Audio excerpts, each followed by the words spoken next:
هل لحظة ظهور النور المقدس دي اللحظة اللي نزل فيها السيد المسيح إلى الجحيم من قبل الصليب زي ما بنصلي في القداس عشان ياخد نفوس الأبرار من الجحيم ويفتح لهم الملكوت ويدخلهم معاه في السماء؟ لا طبعا.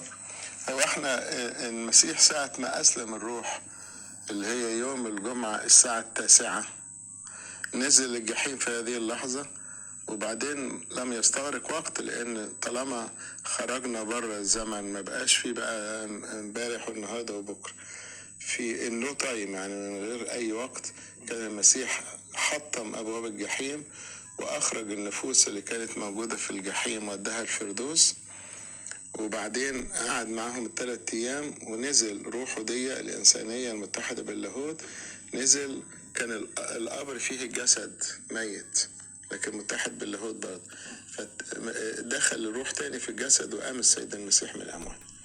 لو كان المسيح نزل للجحيم يوم السبت مش يوم الجمعة ما كانش قال للص اليمين اليوم تكون معي في الفردوس، كان يقول له بكرة، لكن هو اليوم، لأن المسيح في يوم الجمعة نزل الجحيم. وإحنا عشان كده في الكنيسة تلاحظ في طقس الجمعة العظيمة في الساعة 12 بننزل دكة الصلوات ونفتح الهيكل وبندخل نصلي في الهيكل وفي الكنيسة عشان نقول خلاص باب الفردوس اتفتح يوم الجمعة مساء.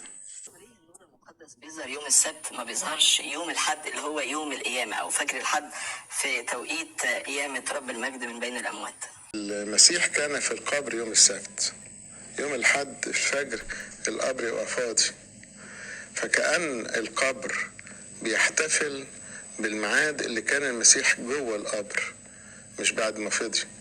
لذلك